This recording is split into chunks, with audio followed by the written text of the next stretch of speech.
Da claridade de um dia ensolarado, entra-se para a escuridão da colmeia.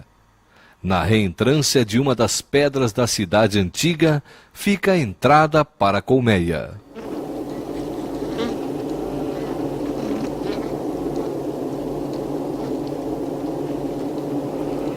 As abelhas macho, chamadas zangões, vivem como minoria nesta comunidade. Seus corpos e olhos grandes chamam a atenção. Além de acasalar com a rainha, sua vida se resume em doce descanso. Acaba, no entanto, em tragédia. A mãe de todas as abelhas é a rainha. Entre a primavera e o outono, ela põe diariamente mais do que o seu próprio peso em ovos. Após sua vida de 4 a 5 anos, ela deixa 1 milhão de crias. Ela é constantemente acompanhada por suas servas, chamadas de operárias.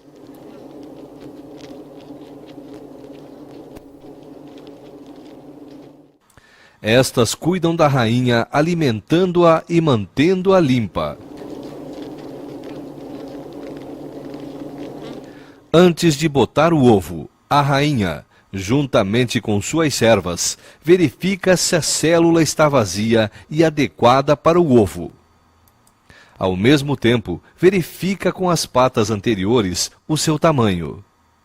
Grandes berços são destinados para os zangões, pequenos berços para as operárias. Em 3 dias, a larva se transforma em pupa. A partir de agora, elas já recebem alimento. Disto se encarregam as abelhas cuja idade está entre 6 e 12 dias.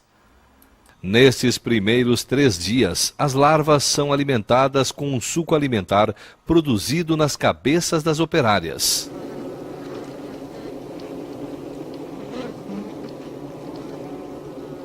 A larva se parece, literalmente, com um verme na banha. Ela come muito e rapidamente, pois dentro de 6 dias, este estágio de crescimento deverá estar concluído. Mas, para crescer, ela também precisa de calor. As abelhas mantêm a temperatura dentro da colmeia constantemente em 35 graus centígrados. Quando a temperatura se eleva, elas funcionam como ventiladores. Como em beliches, os favos se alojam em células, um acima do outro.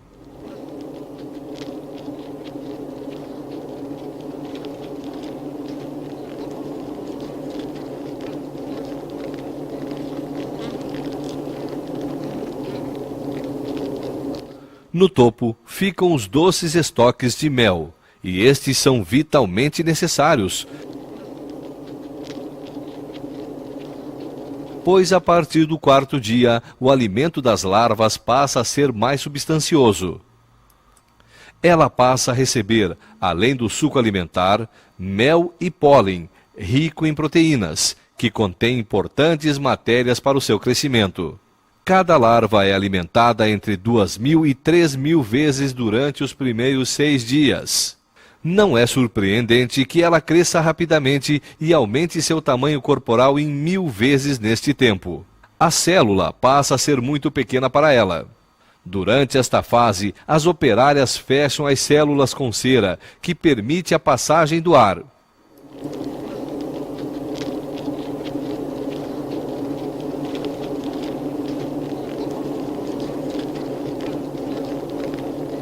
As operárias finalizam com sucesso sua primeira tarefa. A partir de agora, a nova geração está por conta própria.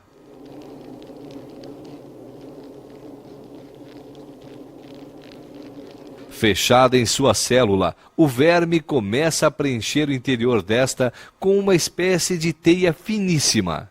Depois, ela se transforma finalmente numa crisálida.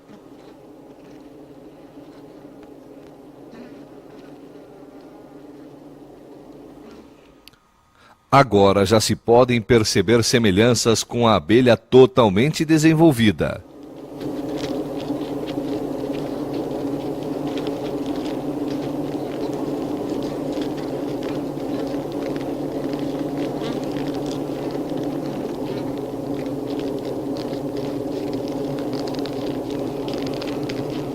Passaram-se apenas 21 dias desde a postura dos ovos. Depois do 6º dia, a abelha abre o lacre de cera e sai de sua estreita morada com esforço.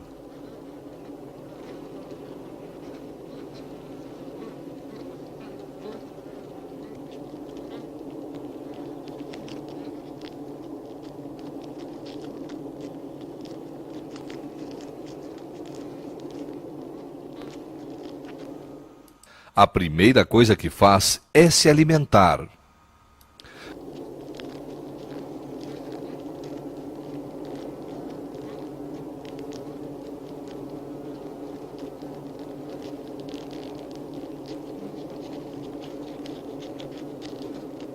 Até que um zangão saia de sua célula, passam-se 24 dias. Os momentos de sua saída são provavelmente os mais penosos de sua boa vida.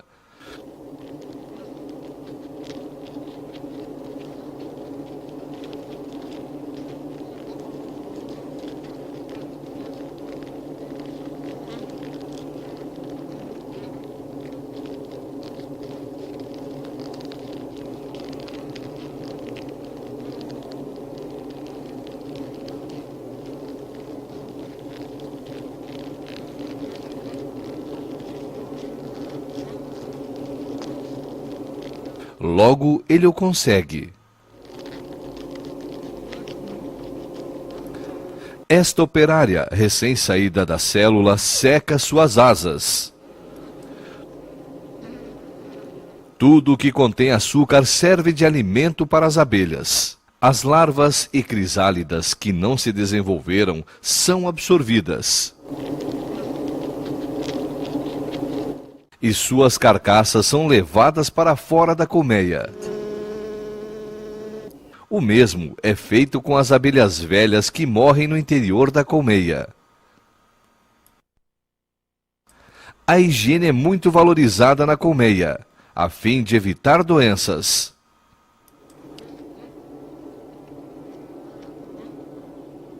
A limpeza da colmeia é uma das primeiras tarefas de uma abelha, e assim que uma nova abelha sai da célula, inicia-se a limpeza desta.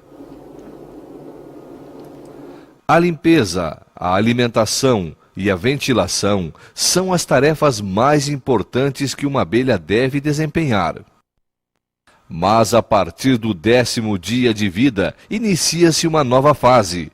A abelha passa a ser construtora.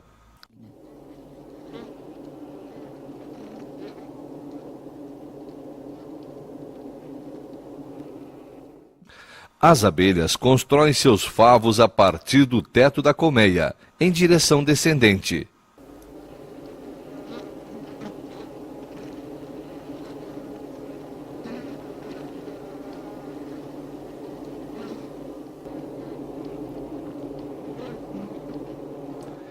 Isto é feito em completa escuridão, como tudo o que acontece dentro da colmeia.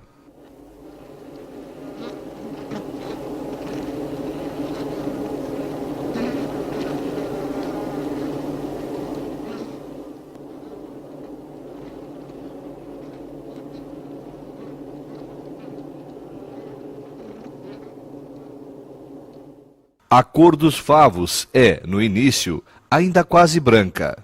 Com o tempo, após a passagem de muitas patas de abelhas sobre ele, torna-se amarelo-ouro.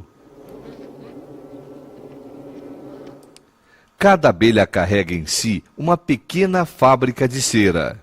Em sua parte traseira, a cera emerge em forma de pequenas escamas.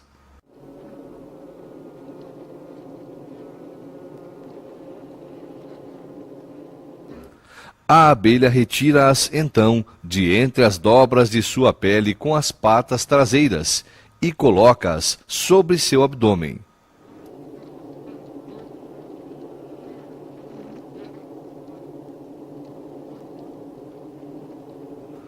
Transporta-as, então, até sua boca. Antes de poder ser utilizada, a pequena lâmina de cera é dobrada e misturada à saliva. Como ferramentas, a abelha se utiliza de suas mandíbulas.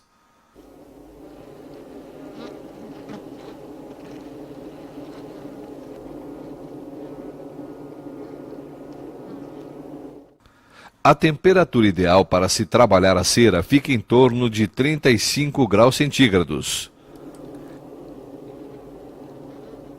Se a temperatura se eleva, a cera fica disforme ou derrete. Então é preciso trazer água e fazê-la evaporar. Desta forma, a temperatura ambiente é diminuída. Mas não se constrói apenas com cera.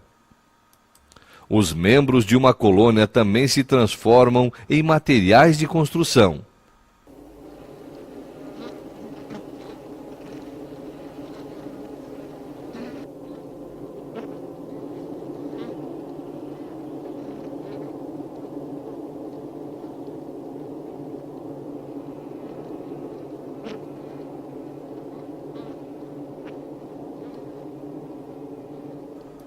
Observar esta operação circense sempre nos dá motivos para admiração. Cada célula mede precisamente de parede a parede 5,2 milímetros. Através do formato sextavado, o espaço dentro da colmeia é melhor utilizado. A direção na qual os favos são paralelamente construídos, mesmo em colmeias redondas, acompanha as abelhas em cada nova moradia. Como experiência, ofereceu-se a esta colônia um barril de madeira como moradia. A seta sobre o vidro aponta para o norte. Será que as duas faixas de metal que prendem o barril vão influenciar o senso de direção das abelhas? Pois elas dependem do magnetismo da Terra e a bússola o comprova.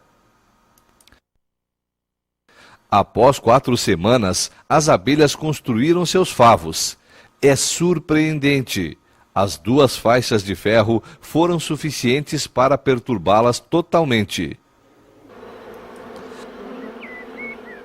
Mas voltemos à nossa colônia. Impacientemente as abelhas esforçam-se para entrar na colmeia, para se libertarem da carga que trazem, o néctar. Como uma corrente, ele é passado de abelha a abelha.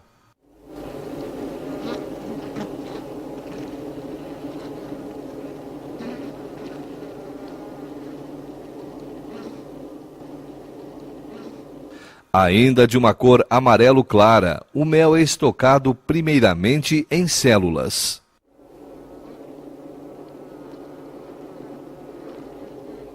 Mas não apenas mel é repassado pelas abelhas umas às outras. São repassados também elementos que demonstram que estas abelhas pertencem a esta colmeia. Quando a umidade do mel cai em 20%, todo o procedimento é reiniciado. Como um aspirador de pó, a abelha limpa a célula.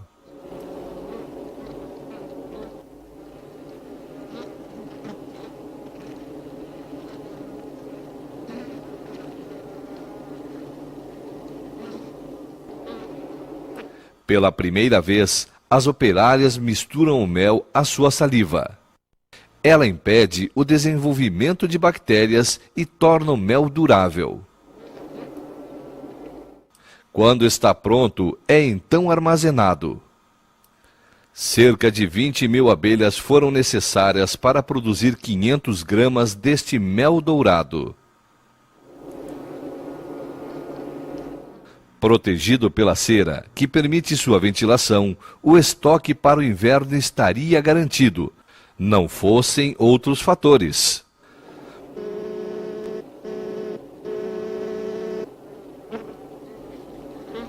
Já o homem da Idade da Pedra costumava apropriar-se do doce produto do trabalho árduo das abelhas, e até hoje ele é tido como um alimento precioso.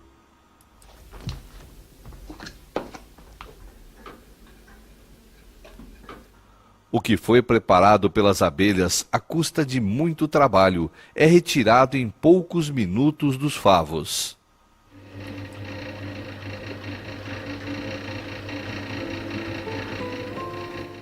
Este jarro de barro egípcio, da época dos faraós, mostra que as abelhas são mantidas pelo homem há muito tempo.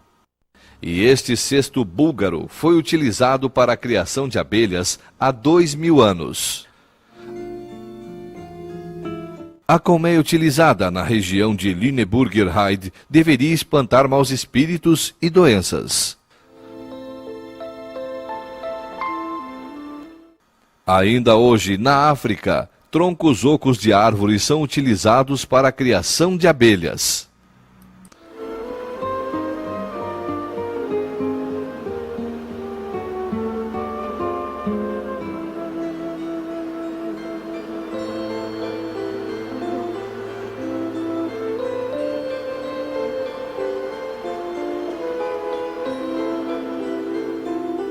Nas regiões altas da Bavária, colocava-se a colmeia na varanda das casas dos agricultores. A apicultura com a utilização de cestos ainda é mantida hoje na Lüneburger Heide. Não importa quais ou de qual material sejam as colmeias, a rígida divisão de tarefas entre as abelhas é a mesma em todos os lugares. A partir do 18º dia, a abelha tem a função de vigiar e controlar a entrada das outras abelhas, que voltam com o néctar. Como senha para a entrada na colmeia, vale apenas um estômago cheio de mel. Zangões estrangeiros, no entanto, sempre têm passagem garantida. Apesar de vigiarem, algumas vespas que roubam mel conseguem chegar aos favos. Mas mesmo dentro da colmeia funcionam os serviços de defesa. Cada ladrão deve pagar pelo roubo com a sua vida.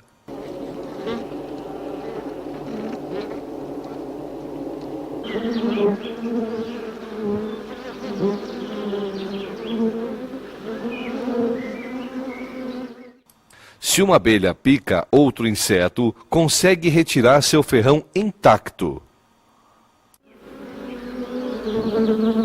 O contrário acontece quando, por necessidade, ela pica um ser humano ou outro mamífero. O ferrão, por causa do seu formato, fica preso na pele elástica e, desta forma, a abelha, querendo sair, deixa atrás de si todo o aparelho ferroador. Assim, ela mesma se sentenciou à morte. A arma deixada no local da picada continua agindo, já que o nervo foi deixado também. Ele empurra o ferrão cada vez mais para dentro da pele da vítima.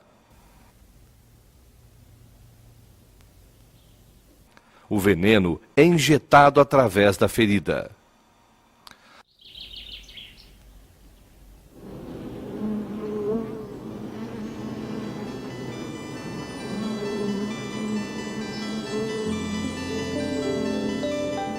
Após sobreviver às suas 3 primeiras semanas de vida, a abelha passa finalmente a conhecer a claridade e o colorido do mundo exterior à colmeia. Ela passa a ser, então, coletora.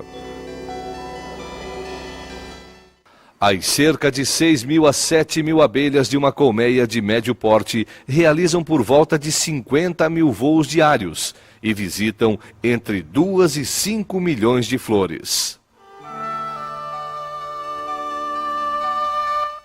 Tais campos, que se assemelham a tapetes cobertos de flores, já quase desapareceram do nosso meio. A variedade de flores foi substituída pela plantação de alimentos de rápido crescimento. Com eles, desenvolveram-se outros insetos, e as abelhas têm dificuldades em encontrar flores suficientes com néctar e pólen.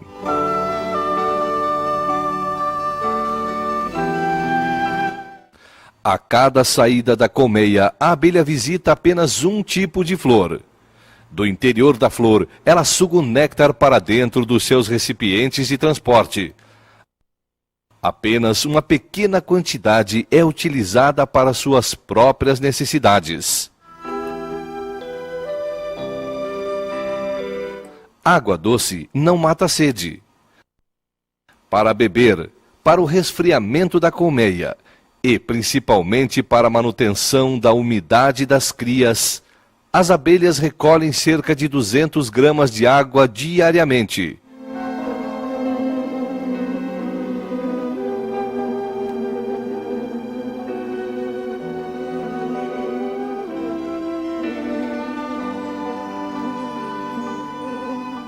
Não apenas substâncias líquidas são trazidas para a colmeia, mas alimento sólido também precisa ser armazenado.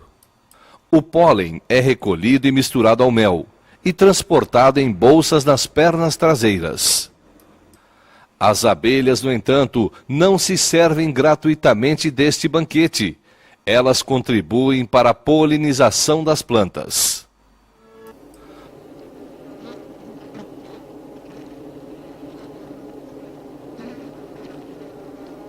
Voltando à colmeia e à escuridão, a abelha encontra uma célula vazia e lá coloca todo o pólen que trouxe consigo. A abelha coletora deixa, então, o trabalho de preparo do pólen aos cuidados de uma colega mais nova.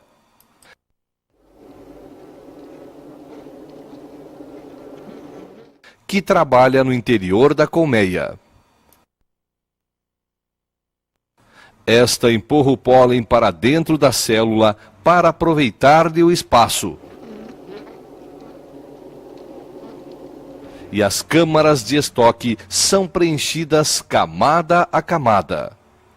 O pólen, além de ser utilizado na alimentação das crias, constitui a base para a produção da geleia real.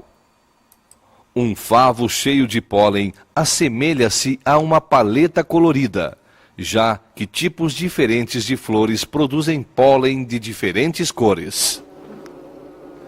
Estas cores diferentes, no entanto, não fazem diferença no interior da colmeia, ao contrário do que acontece ao ar livre. As cores das flores sinalizam o caminho para as abelhas. O amarelo e o azul são vistos de formas semelhantes a que nós os vemos. Já para o vermelho, são cegas. Mas veem nestas flores a luz ultravioleta refletida. A abelha possui 5 olhos. 3 são pequenos pontos utilizados quando há pouca luz, e 2 olhos grandes. Este olho principal possui cerca de 5.000 pequeninos olhos que formam mosaicos. Mas os olhos não lhe servem para orientação dentro da colmeia escura, e as abelhas se utilizam do faro, que é sentido através das antenas. Esta abelha espalha, com movimentos ágeis das asas, o odor que auxilia as companheiras que voltam à colmeia a encontrarem o caminho. Uma das abelhas se comporta de forma incomum. O que mais parece uma dança é a comunicação que traz notícias às outras. Atraídas a um pires pela água com açúcar, as abelhas são marcadas com tinta verde. A distância do pires até a colmeia é de cerca de 10 metros. Uma das abelhas marcadas inicia uma dança ora para a direita, ora para a esquerda, e esta dança contagia as outras abelhas, marcadas ou não.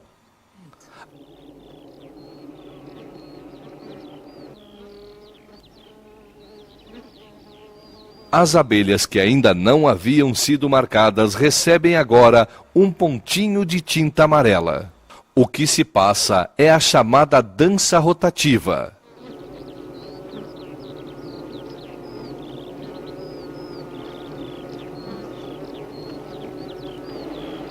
Pouco tempo depois, as abelhas marcadas com amarelo encontram o caminho até o pires com água e açúcar, graças às informações recebidas das colegas que chegaram até ele primeiro.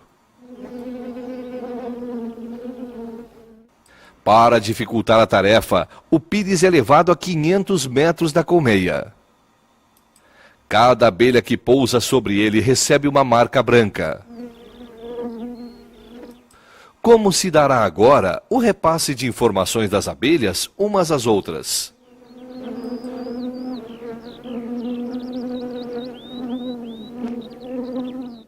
O aroma e o sabor do alimento deixam as abelhas curiosas, mas a que distância e em que direção fica sua fonte?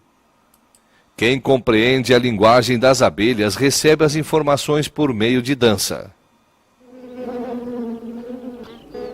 A abelha relatora movimenta sua cauda sempre na mesma direção, o que se assemelha à agulha de uma bússola.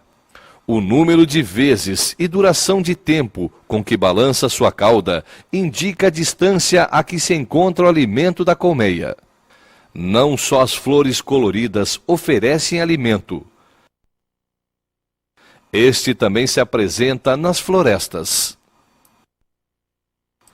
Em meio às árvores de agulhas, o mel é produzido a partir da seiva das folhas e dos ramos.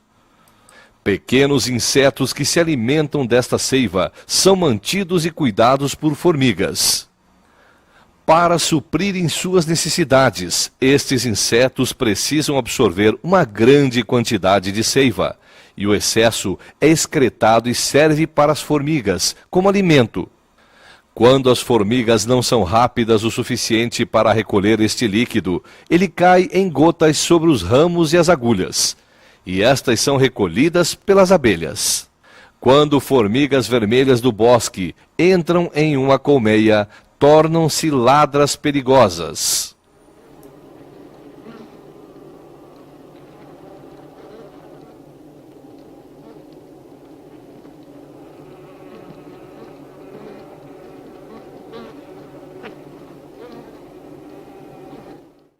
Em comparação com seu tamanho, desenvolvem uma força descomunal.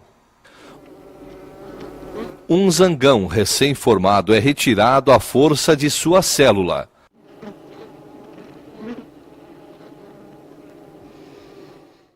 A vítima é então transportada para fora da colmeia e levada ao formigueiro.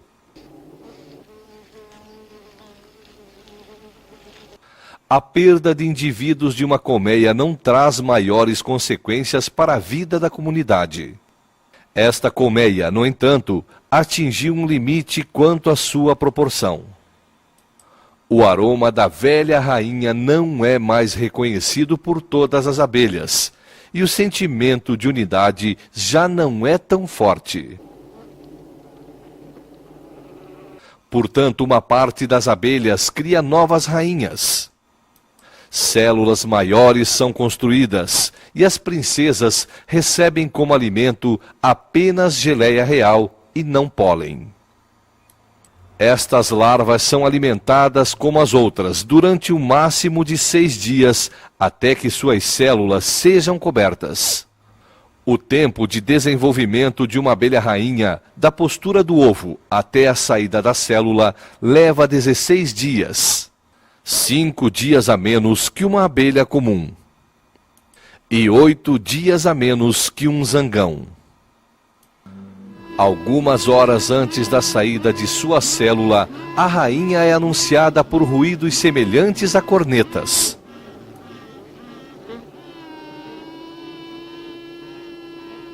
As operárias auxiliam o nascimento, que também tem seu tempo, mesmo em meio à impaciência geral.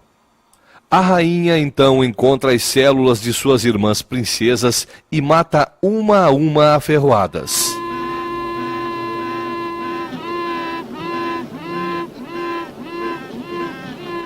Já alguns dias antes do nascimento da nova rainha, há uma agitação na comunidade.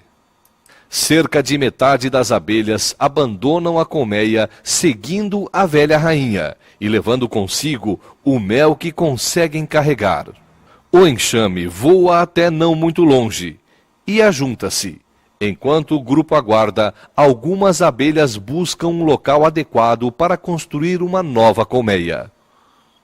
Voltam, então, e tentam convencer as companheiras a segui-las até lá. Podem-se passar dias até que entrem num consenso.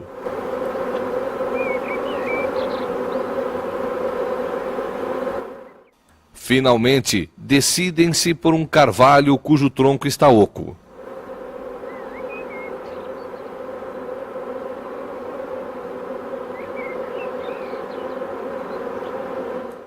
Ao entrar na nova morada, a rainha é alimentada mais uma vez, e as operárias se encarregam da construção, primeiramente de células para a estocagem de alimento e para a reprodução.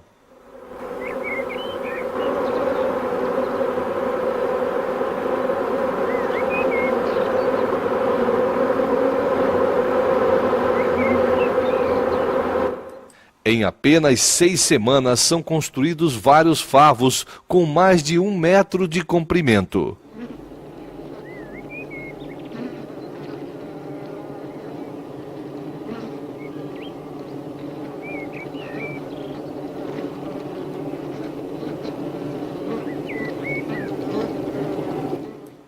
Retornamos agora à jovem rainha. Adiante de si, ela tem agora o voo matrimonial. Ela realiza curtos passeios de reconhecimento pelas redondezas. O acasalamento acontecerá durante o voo, em lugares específicos onde os zangões se encontram. A fim de localizar os zangões, uma rainha pronta para acasalar teve que ser conduzida por meio de balões coloridos. Assim que o local é encontrado, centenas de zangões arremessam-se sobre a rainha.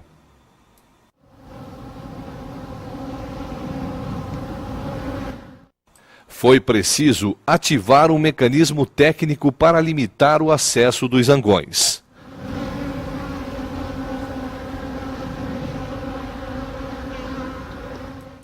A abelha rainha acasala-se com vários zangões.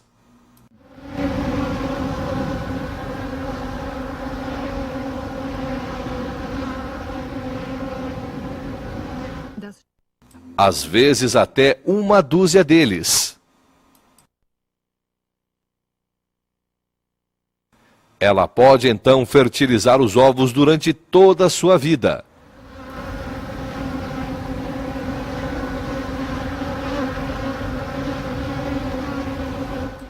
Após o acasalamento, o zangão cumpriu a missão de sua vida.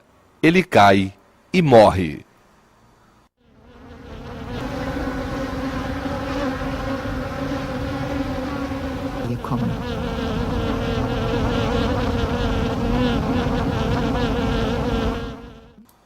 Ao final do verão, quando os dias ficam mais curtos, as abelhas iniciam uma época de racionamento. Os zangões que não participaram do acasalamento e que eram até então alimentados pelas abelhas, são agora mortos ou expulsos por elas. Estes não podem se defender, pois não possuem ferrões.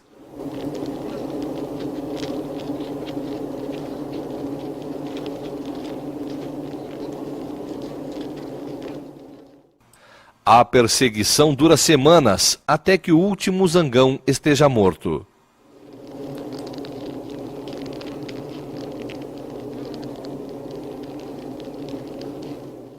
Com o outono vêm as noites mais frias e algumas abelhas acumulam resina de várias árvores.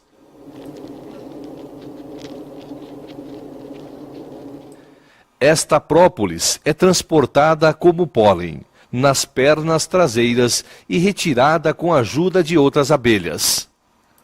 Ela é usada então para a vedação e desinfecção da colmeia. Com suas reservas de mel, a comunidade das abelhas pode resistir ao frio do inverno. Mesmo em meio a baixas temperaturas externas, as abelhas mantêm o calor no interior da colmeia. O termômetro marca menos 17 graus centígrados ao ar livre, e a temperatura no interior da colmeia é de 25,4 graus centígrados. As abelhas se mantêm próximas e alimentam a rainha.